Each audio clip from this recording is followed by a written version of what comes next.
Hello and welcome to Round 11 of Grand Prix Charleston. I'm Ben Swartz, joined here by Marshall Sutcliffe, and we've got Peter Kelly on the left side of your screen facing off against Brad Nelson on the right side of your screen. Both these players are undefeated. Peter Kelly has 0 losses, 0 draws. Brad has a single draw from yesterday. And play is underway. Judge's Familiar comes down on turn 1 for Peter Kelly. And Brad plays turn 1 Arbor Elf into Tracker's Instinct.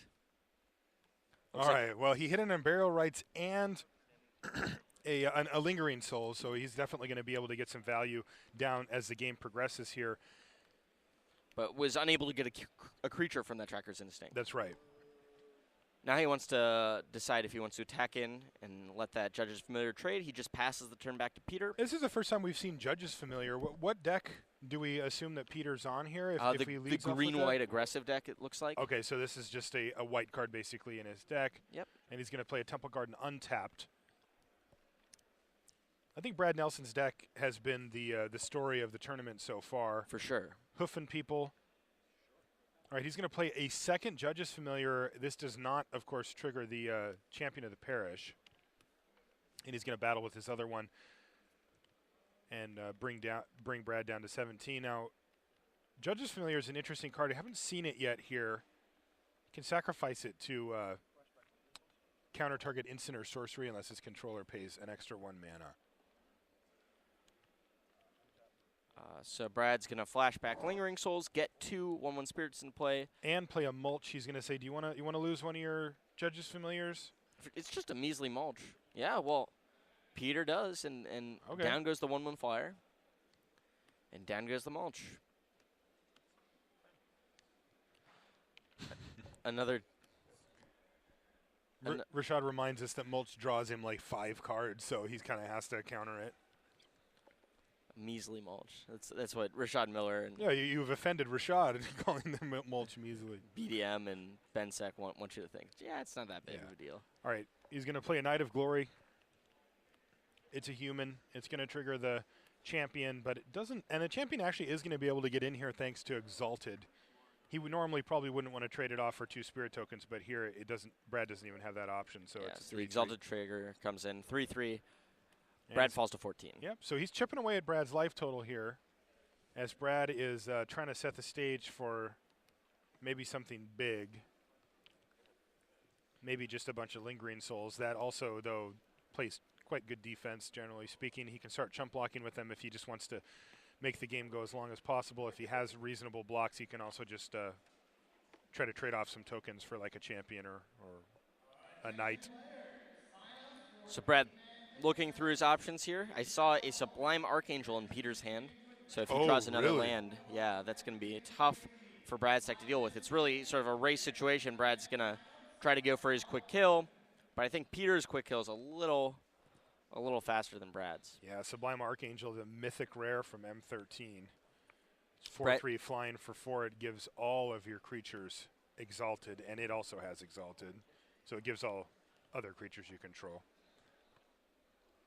Brad's going to get in there with his 2 spirit tokens and play a Lingering Souls. Now, that I got to say that Lingering Souls is pretty good versus Sublime Archangel in that, you're not going to take that huge hit if you don't want to. Yeah, I mean, it means that Brad will have a blocker, right? A chump blocker for the Judge's Familiar. So. What? The Lingering Souls will allow Brad to have a chump blocker if Peter slams down the Sublime Archangel for the Judge's Familiar. Yeah, that's what I was saying.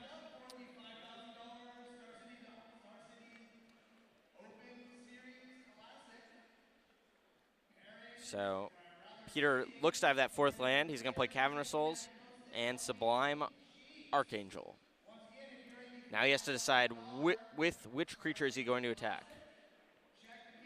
It isn't super relevant, I don't think. I'd assume that Brad's going to be blocking whichever creature it happens to be. Yeah, I think he wants it to be the Judge's Familiar so that if Brad casts an instant or sorcery, Peter can counter it and still have all of his blockers back. But I guess Brad's going to be attacking in the air anyway. It's not that big of a deal. All right, here's the mulch. Rashad smiles. So it looks like he's going to get Temple Garden. He's going to get a Temple Garden out of the deal and put a bunch of stuff in the yard that doesn't matter, except for the Tracker's Instincts, which he actually can flash back at some point thanks to that Shimmering Grotto. Fortunately, that point is not now. Shuhei Nakamura is an interesting card. I don't like that card. Just I was trying to, Were you being nice? Yeah. Okay. Yeah. I decided just to lay it out there. Not a fan of the grotto.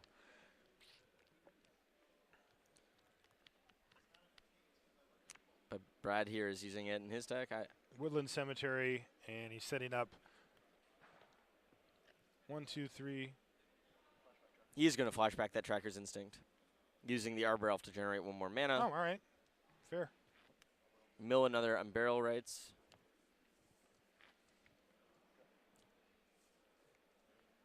And another Lingering Souls into his graveyard while getting an Arbor Elf before passing it back to Peter Kelly. Peter now has to decide if and how he wants to attack.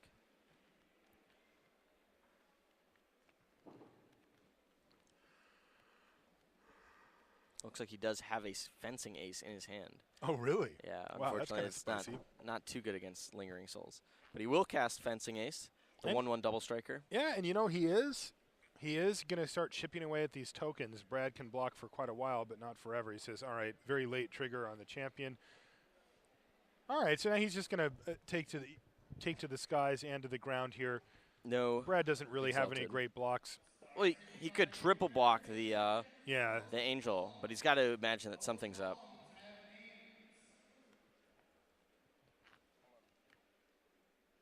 So he just decides to chump block. He can buy a lot more time that way and doesn't get blown out by a combat trick or a removal spell. Yeah, and Peter deals 3 to Brad, dropping him down to 11. So what do you think Brad is trying to build up towards here? Is he just trying to hoof? I mean, right now Peter's at 16 with some blockers. I mean, I don't see how Brad's going to win a longer game here. He does not have Angel Serenity in his deck. That's a sideboard card, so. Yeah. And he certainly isn't playing any removal or anything along those lines. He doesn't interact with his opponent very much at all. Just trying to figure out how much trample damage to assign to his opponent is about the most Brad interacts with him. Yeah, so Lingering Souls gets flashbacked. 2 more spirits for Brad. Is Brad flashing back another card?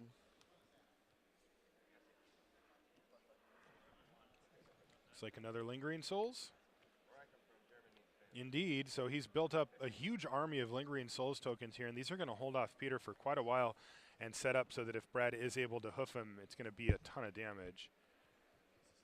Looks like Brad's thinking about just sending in a couple of his tokens here. He's got 4 back, so he's not under immediate pressure to die. And he'll play another he's Arbor gonna play Elf. an Arbor Elf. He's going to untap and play another. Well, this one's an Avacyn's Pilgrim and then a land. So he certainly has critical mass on creatures. He has 1, 2, 3, 4, 5, 6, 7. He's got 9 mana, so he can hoof. He can hard cast a hoof. I didn't see what the last card in his hand is, however. I don't think that he has a hoof in his graveyard. He does have an Unburial Rites in there, though. So if he can find, any of his mulches or Tracker's Instincts can get him to hoof mana. Peter Kelly plays a Did he just ship the turn back Doom too? Traveler and just pass it back. He didn't even bother attacking there? Yeah, does Brad have a hoof? He's tapping a lot of mana. Why wouldn't he attack there, though? Like with the Fencing Ace or something? Not. Is Brad actually just going to... it doesn't feel like Brad's going to be in... Though, that's a Crater Hoof Behemoth. That's going to go right into Brad's hand. Oh, he's going to get the... And he just scoops him up. Yeah, that's interesting. Because he's got Unburial Rites, and yep. Peter Kelly sees the writing on the wall. This is how... This is how intimidating the hoof actually is. Is that just the mere sight of it in Brad's graveyard now inspires scoops from his opponents.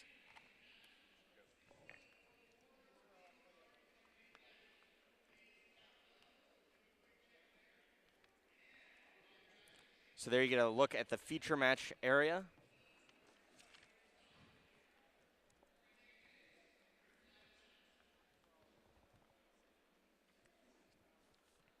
See Shuhei Nakamura, Ben Stark, Josh Layton, Brad Nelson, Todd Anderson. Josh Layton versus Ben Stark's a pretty... Yeah. Jeez. That one's pretty juicy. Yeah, it certainly is.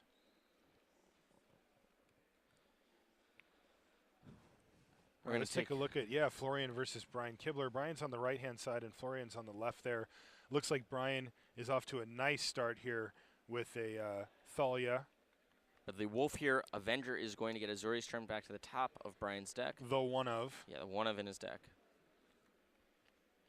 It's going to blank his next draw step. Means he doesn't get to flash it back in. Do we know the game count?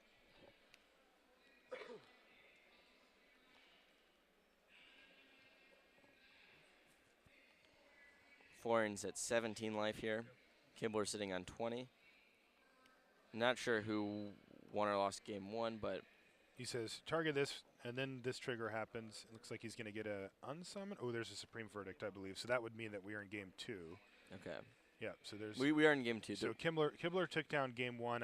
That's probably expected. He should have a decent advantage game one. But now that Florian has access to cards like Supreme Verdict, it usually would tend to tip the scales in Florian's favor in general, although we've seen that Kibler certainly has the ability to fight through cards like that. I think I see a Resin piece in Kibler's hand. It looks like he's stuck without actual white mana here. Wow, a Rock's Faith Mender. Rock's Faith Mender, okay. And Kibler plays a different, is that a different one? You know, his name is Koch, not Flock. Yeah, Koch. That's Yvonne. Flock that you're thinking of. The Wolf here, Avenger, that was on top of his library because of the Azorius charm. Kibler recast. That's what you're asking about, right? Yeah, he already had drawn it? It was on his library, right? Yeah, it went to his turn, I think. No, he end-stepped it. That's why his mana's untapped. So he must have just had another one? I thought there was only one in his deck. I thought so too, but I'm not sure. I definitely saw him put out. There might have been a turn in between. I think I see a Resin piece in his hand, which he certainly would like to get online at some point here. But he does not have the mana currently to do that. Rune Chanter's Pike. All right, so pressure is engaged here, although, again, that Resin piece is going to make that Rune Chanter's Pike pretty lame if Brian Kibler can find a white source to actually cast it. But no, he doesn't. He doesn't, and it's just a two-turn clock, and that looks like it. Florian for Kibler. Ties things up at one game apiece. And we're going back to the Brad Nelson versus Peter Kelly match. That was a quick look at Brian Kibler versus Florian Koch. And we're back to the action here. Both players keep. Joe Cox from Twitter says, Craterhoof Brad Hemoth. Turn one Arbor Elf starts things off for Brad. No turn one drop from Peter. Looks like he's going to take two and cast Judge's Familiar. Maybe he's got a 2-drop. No, it is just a Judge's Familiar. He's got a 1-drop. What is that? That has to be... What special edition thing is that? That has to be the Dryad Militant. Dryad Militant, okay. That's the only card that costs that mana, the hybrid green-white Yeah, mana. you're right. But I've never seen that picture before. That looks sweet. All right, so that Mulch is going to be exiled. Yeah. Oh, he says, hold on a second. He's considering...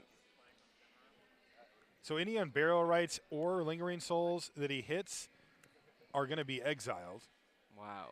So that that Dryad Militant actually did some pretty sweet work there. It's gonna slow down Brad. It's not that he doesn't get anything out of those cards, but it certainly doesn't. I mean, he didn't get any lands, so the only thing he did is he milled away the Somberwald Sage, which is not something he really wants to Unburial Rights back. That's right.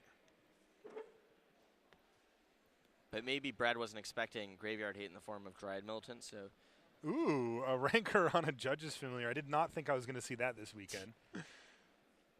And there's some pressure. Yeah, that's a little pressure. Start the cooker going.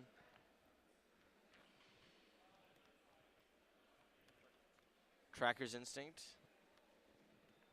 Again, any instants or sorceries that he hits here are going to be exiled. But not the Angel Serenity. No, and these lands do get to go, and both the Tracker's Instinct and the now second Lingering Souls that he's hit are gone, and he's going to play another mana Dork. Yes. Arbor Elf this time. So if Brad can get to 8 mana, he can likely cast Angel Serenity to wipe Peter's board, but Peter's presenting Brad with quite the clock. 3-1, Judges Familiar, 2-1 Dried Militant, a little 1-1. Also, as the board sits, Brad only has one white mana source. If he can find a white mana source in the form of a land, though, that would get him there, thanks to the Arbor Elf. It has to be a Temple Garden. That is true. But,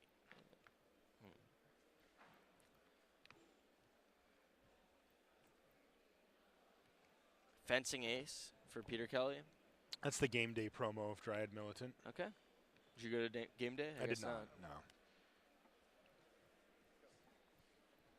I think I was out of town, or there was something.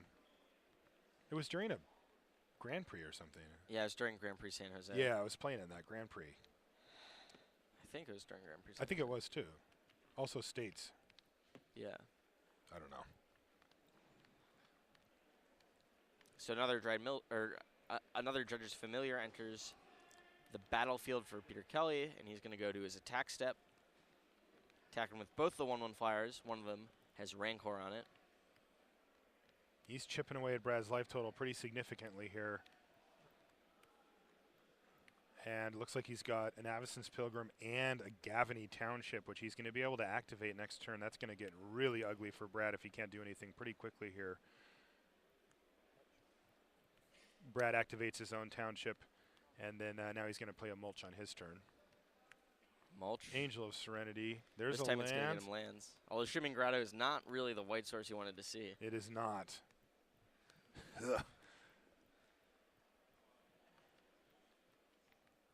Is Brad just dead here? Not quite, but almost. He can block and activate his Township. No, oh yeah, he can, yeah.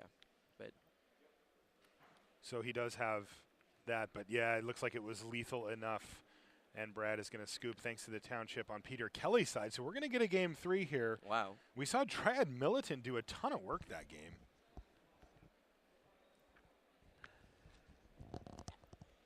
We saw game 1, the other hybrid spell, Judge's Familiar, do some work for Brad, against Brad, countering that Mulch on turn 2.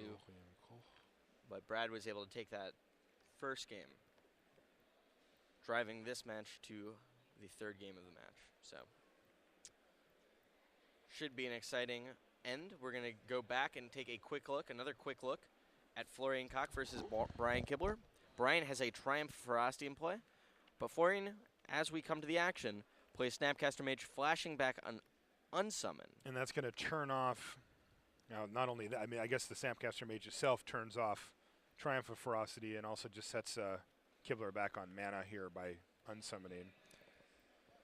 A tempo play, as it were. Yep. An Ulvenwald tracker there is just going to attack. He is going to block. You know, that's going to set up Kibler to have a couple of creatures, and maybe if Florian, if he can't get something bigger on the creature, then the Triumph of Ferocity could be online, although any creature out of Florian's deck is going to be enough to. And actually, doesn't Triumph, if he's tied, doesn't he get to draw? Yeah, he still gets to draw. Yeah, so.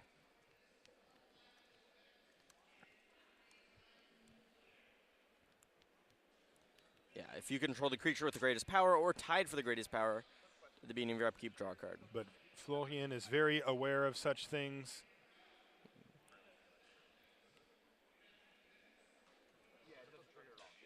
I think that. What was this on his upkeep or something? I'm not sure. All right, well, this one's bigger. Yep. Loxodon Smiter. The 4/4 comes down for Brian Kibler. 4 is greater than 3. You are the math guy on this. Last time I checked, at least. I don't know. They might have changed recently. Florian's looking at his hand. He's got Azorius Charm, Sphinx's Revelation, another Restoration Angel, and a second Azorius Charm. All right, now he did hit that critical trigger on the Triumph, and now the ball gets rolling for Kibler in a pretty big way. Yeah, he draws another land, which is something he needed. He missed his last land drop. And we'll get in there with the 4/4. Now, Florian could play a second. I think that's going to get Azorius Charmed here. Restoration Angel and double. He could play a second Restoration Angel and double block, but I think Azorius Charm might be. If he Azorius Charms, that also blanks potentially the next Triumph of Ferocity. But Restoration Angel for Brian Kibler. Wow, okay, that changes things significantly. Now Florian has to figure out if he wants to use his second Azorius Charm here. No, he's fine holding on to the Azorius Charm. Well, that's going to set up. Wow, looks like Florian just decided to cycle, and he draws into a Thought Scour. but he can't play it because he's only got a colorless mana left. Does he have a Supreme Verdict in hand? I see that he has a Sphinx's Revelation. Yeah.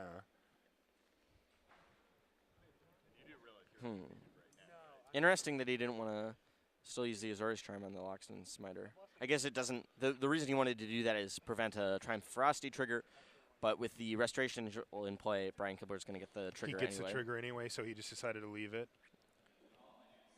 And look for a Supreme Verdict. Yeah, he really that's needs that. clearly what he's going to be digging for here. He doesn't have one in his hand right now. I think are we just going to see an Augur from him, or is he going to go for a Sphinx's Revelation at some point soon? Kibler is mounting quite the offensive here. Yeah, but both players are at 20. Okay. You can see on Kibler's life pad. All right, so it is going to be an Augur, and Supreme Verdict is the first card off the top there. So things looking pretty good for Florian. He now can wrap the board, move along, and be in a good spot. All right, so back to our feature match here. Brad Nelson on the right with his Craterhoof Behemoth deck against Peter Kelly, playing kind of an interesting white-green aggro disruption aggro deck. Yeah, I mean, that's been pretty powerful, or pretty popular on Magic Online. I haven't seen this one, though. The green-white aggressive deck. I mean, it's a I've little seen different. A green-white aggressive deck, but I haven't seen Fencing Ace was the key card in that green-white aggressive deck. Yeah, I just haven't seen the Dryad Militant. The Dryad Militant or the Judge's Familiar in that deck before. The Dryad Militant seems to be out of the sideboard. Treasure's Familiar is new, but Brad Nelson both players off to a quick start. Brad Nelson with 3 Mana Elves, 2 Avacyn's Pilgrim, and an Arbor Elf, versus Peter Kelly's Thalia and Dryad Militant. So he's got some disruption going, and he's going to play a champion and then another champion. So these champions are going to get very big very quickly in this deck, potentially. He's going to battle with Thalia. Yeah, Brad drops to 16 life. On his turn, he's going to cast another mana guy, Arbor Elf, again. And I wonder if Brad has mulliganed or something. It looks like he's only got 1 card left. Yeah. And he's just drawn all mana producing 1-drops and lands. I mean, maybe he mulched or something. I think that they're even on cards. I think maybe he even must Peter. have trackered Instinct. Mulligan. I'm not exactly sure, but Mayor Averbrook comes down. Mayor of Averbrook triggers both of the champions of the parish, and it's also going to just pump every single creature on the battlefield here, right? I think the Dryad Militant's a human. I'm not exactly sure on that. It might be a druid or something. Dryad Militant is a Dryad soldier, not a human. So not a human. So it's actually not going to get the pump effect, and hence is also not going to be attacking here. But Brad is under a ton of pressure here. He doesn't want to have to start chump blocking, and he's drawn another Avacyn's Pilgrim. That is certainly not what he wants to see. Life. He's at 6. He's going to be chump blocking here for sure. Peter Kelly mounting a huge offensive here. So Peter Kelly plays the Knight of Glory. That's going to pump his guys a little bit more, and Brad has to chump block here. So block. And he's going to take 3. Brad has nothing. Yeah, Brad just has nothing here. Even if he hoofs him at this point, it's too late. Peter Kelly's at 18. He's going to have to tap all of his guys to do it. He won't be able to attack with them.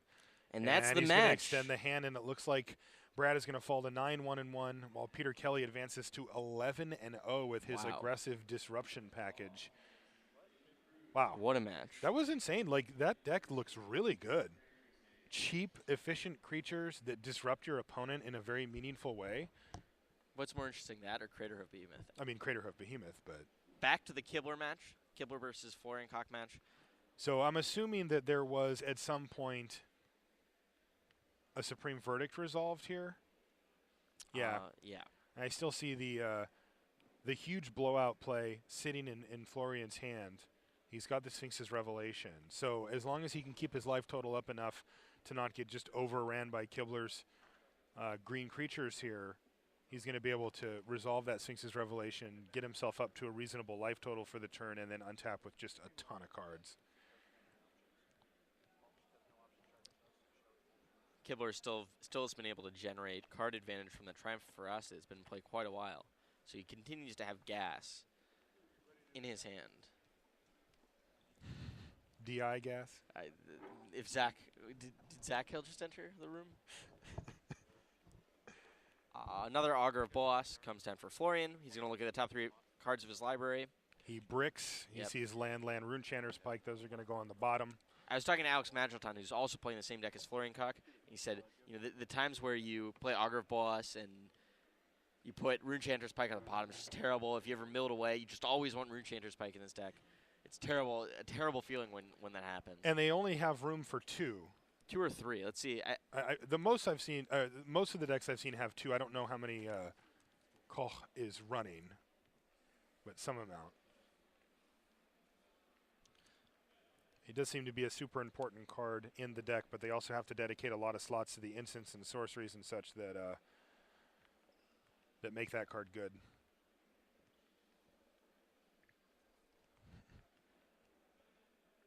Are you looking up pronunciation? Yeah, I think I'm right. It's Koch. He's German or Austrian. It's not pronounced the way that you say it. That's what biology class taught me. It means cook. Really? Mm-hmm. Koch. Yeah. Are you German? No, but Austrian? I can speak German. Really? Yeah. Oh, okay.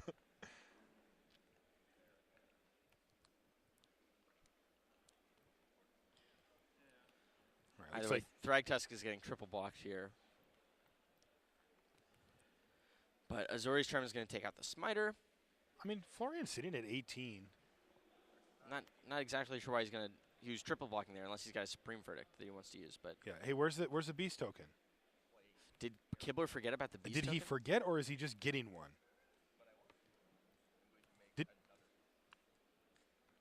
Because he has to remember that trigger now. Yeah. With the new rules, he has to say, like, I get a Beast token. Okay, right. he did say He that. must have just said it, and they were just grabbing one for him. And he immediately made another Beast with Garrick Primal Hunter, and that's going to be a big game for him. Getting that Garrick down is a big deal. Now, it looks like the second Sphinx's Revelation for Florian, so he certainly has a way to progress this game forward. But I got to say that Garrick certainly applies a lot of pressure. Sphinx's Revelation main phase for Florian. So he must want to make sure he hits this land drop as well. This is for 4. And draws Supreme Verdict along with 2 Snapcaster so things are looking Mages. really good for Florian now. He's going to be able to kill Garrick with the Angel next turn. He is really not under threat of being dead here. Yeah, and then he's going to be able to Wrath. Brian's drawing 2 cards a turn. Well, he is now, and he will be actually after as well because of the Wolfear Avenger. It's got regeneration, and Brian's going to be able to keep that alive. So you're right. Yeah, so this game could definitely go on for quite a while here, which is going to be a really interesting one, I think. Is that a Silverblade Paladin as well?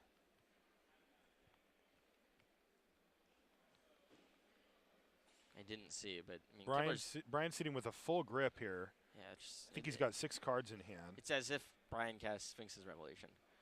All right, so he probably understands that he's going to get Wrath very likely here on the next turn, and he's going to take the best line that he can to mitigate that. Augur Bolas chump blocks the Avenger. Florian falls to 13. More evidence of the incoming Wrath. Yeah. Yes. So the thing, I wonder if Kibler has a way to get in the way of that Angel.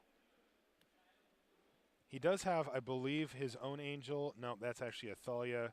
Although playing that just limits the things that Florian can do because it's going to cost him 5 to play Supreme Verdict now. And also Kibler might just have a second Thalia where that one's expendable. Sure. That's pretty common. All right, so kill Garrick. Cast Supreme Verdict. For 5 mana, right? Yep. Kibler's going to regenerate the Wolfear Avenger, so he'll... And that does, in fact... Yeah, I wouldn't be surprised if Kibler just slams another Thalia here right afterwards. Limiting what Florian can do mana-wise certainly helps. Looks like he's just got a Thought Scour here. Oh. Whoa. That was dangerously close to being on the stack. He's going to do it. Whoa! Anyway. He almost just did a Sphinx's Revelation for 1. No 1 mana. Well, I mean, that's how much it costs, right? Yeah. All right, he ships the turn back. Trigger. Draw 2. So this is just an engine. Who needs Sphinx's Revelation when you just draw 2 every turn for the rest of the game? And you were right about the Silverblade Paladin. Pair that with the Wolfear Avenger. attacking for 6. That's a very potent hit here. It's going to drop Florian down to 7, and Kibler is able to keep a lot of pressure on in this game 3 here. And he's going to play a Loxodon Smiter post-combat and ship the turn back. Does Florian have another Wrath of another Supreme Verdict? That's the question. Now Kibler has left up regeneration mana for his Avenger. Although the Avenger represents fairly slow 3-turn clock by itself. And there is a Supreme Verdict right off the top. I don't know if he had one in his hand already, but he didn't. So he just definitely didn't. top decked that Supreme Verdict, and that was a very timely play for him. It's going to keep him alive. Yeah. If he didn't, then he would have still been able to play Sphinx's Revelation, which I believe would also keep him alive. Let's see, 4, 8, 9, 10, 11, 12, 13, 14. 7, 8, 9, 10, 11, 12. No, actually, he would have just been dead. Even Sphinx's Revelation wouldn't have saved him from the board that Kibler has assembled here. So that was an extremely timely draw there for Florian.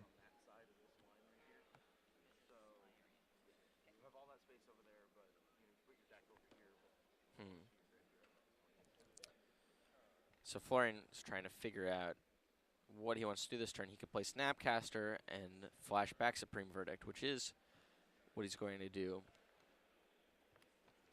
All right, so if he had Snapcaster, that was always a plan that was also available to him. This way he can play an Augur of Bolas post-combat. I mean, more importantly, he can keep that Supreme Verdict in his hand.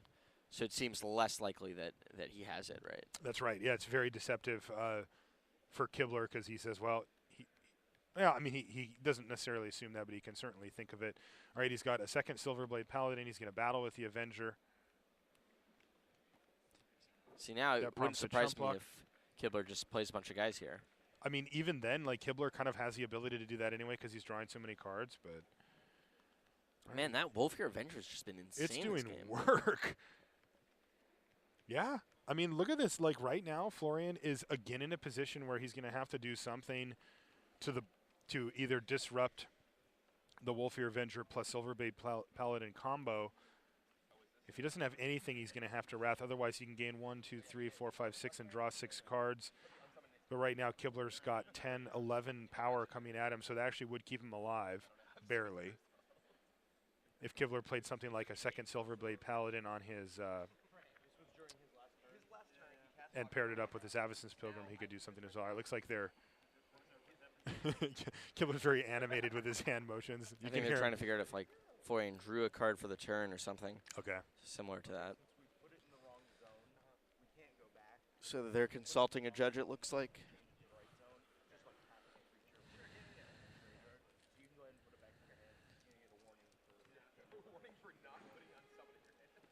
Looks like Florian did not draw a card, so he'll do that.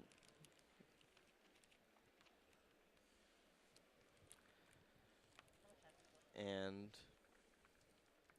Florian's going to proceed with his turn.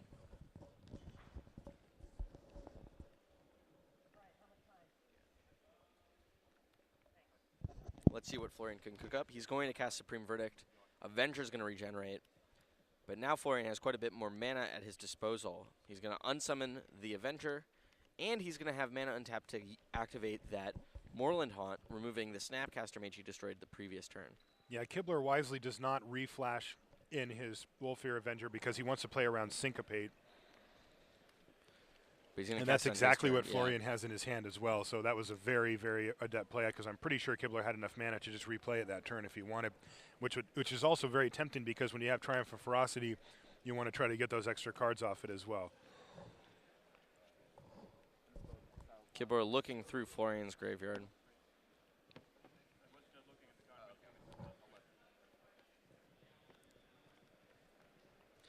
But Florian will use Moorland Haunt to make a 1/1 Spirit token. Kibler's still drawing going to continue drawing 2 cards a turn off that Wolfear Avenger. That was the first turn that he didn't draw twice.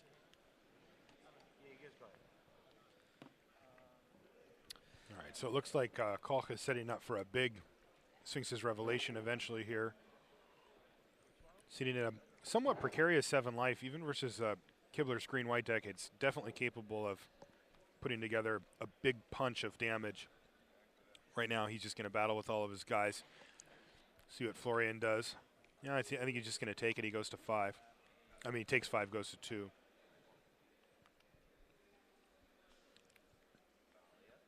And Kibler says Thalia. And in response, we're going to see the big Sphinx's Revelation. 7. 7 life gain. It's going to put him back up to 9. It's going to, more importantly here, draw him 7 cards. Card Draw is 7? insane. Is that good? Is that good? Why? I mean, that is just ridiculous. Look at that. Yeah, post on Twitter, 140 characters or less. Is Sphinx's Revelation for 7 good? Explain. It's like an essay. Short yeah, essay. short. It's a very short. 140 characters. You could ask for it in a haiku.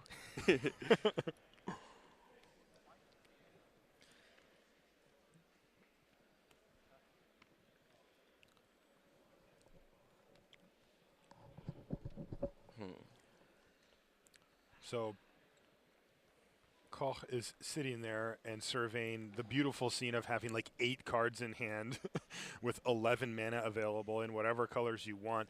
One thing we haven't seen from Kibler here is a Gavany Township. Even though he's drawn a million cards from his Triumph of Ferocity, he hasn't been able to find that township yet. I think the Triumph of Ferocity is a one of, and the Wolfear Avenger is a one of. And they've teamed up to do some serious work here for Kibler in Game 3 of Round 11 here from Grand Prix Charleston. For those of you just joining us, I'm Marshall Sutcliffe in the booth with Ben Swartz. And, yeah, we're seeing a really great Game 3 here. One of the interesting things that on Twitter, Prolapsus9 Bing Luke mentioned is that Triumph of Ferocity is not an intervening if trigger, which means that if Brian had cast the Wolfear Avenger on his upkeep, he still could have drawn a card from the Triumph of Ferocity. It still triggers and then checks on resolution to see if you've got a creature with the right amount of power. Oh, that is interesting.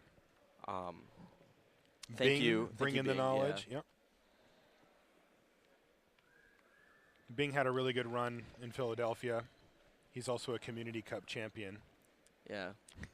What are you? Community Cup champion. What about what about John? He's a Community Cup finalist. Second place in these 2-man tournaments. It's real rough. All right, looks like a Restoration Angel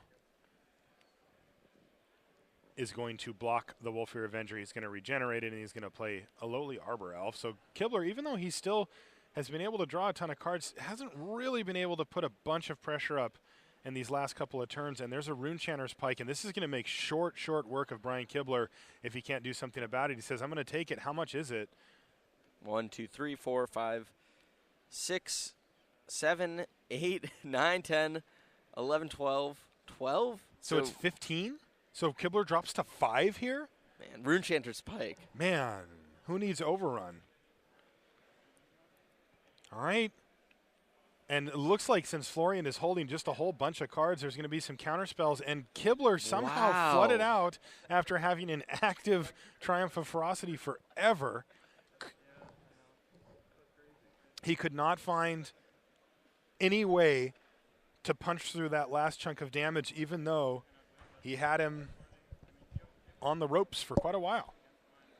Again, Sphinx's Revelation being a huge factor in this match. I haven't gotten any tweets about whether or not drawing 7 with Sphinx's Revelation is good or not. Maybe if so, maybe why? it's just not good. That must be what it is. So I think we're going to move over to Shuhei Nakamura's match.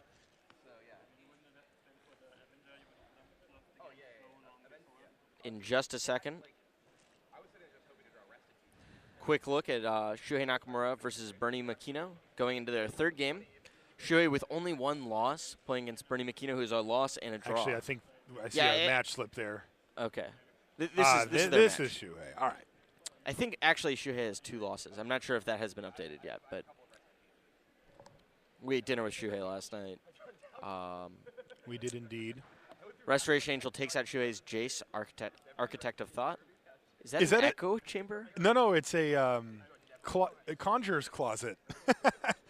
Wow, that's value. You know, I have absolutely no idea what this card is. So during beginning of your end step, you may get to exile blink a creature, target basically. creature, and then return that card under the battlefield under your control. Like with the Thrag Tusk, it just makes an army. Wow. Yeah.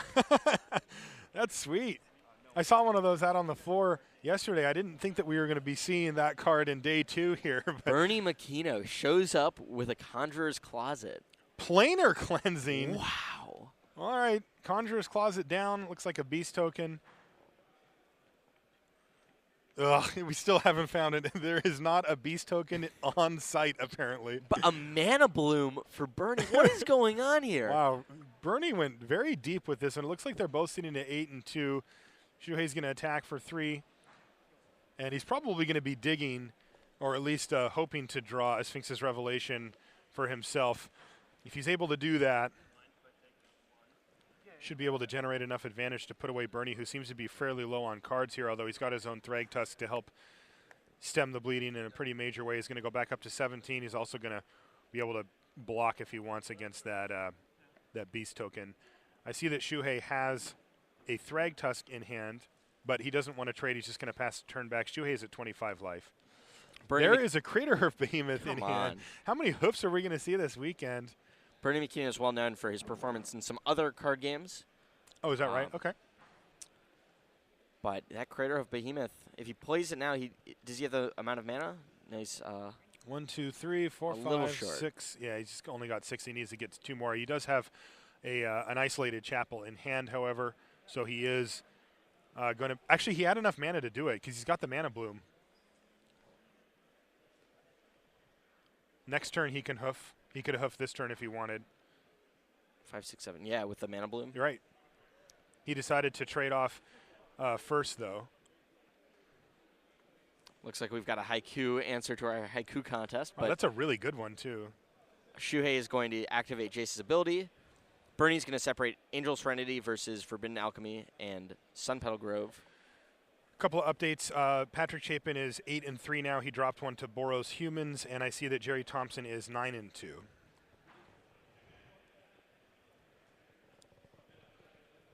So Shuhei took the Angel Serenity. 5 mana means a Thragtusk. Put him up to 30 life. Yep. Out of Crater Hoof Behemoth. Currently out of hoof range.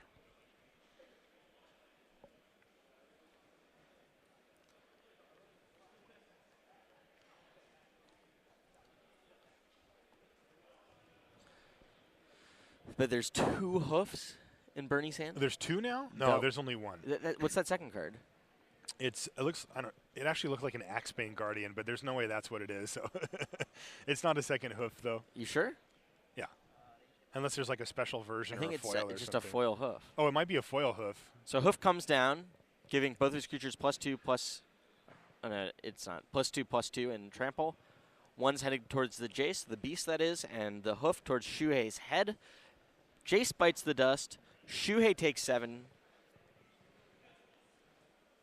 Shuhei's going to crash in there with his Thragtusk. It often means that there's a Supreme Verdict incoming, and I believe that's what we're going to see here from Shuhei.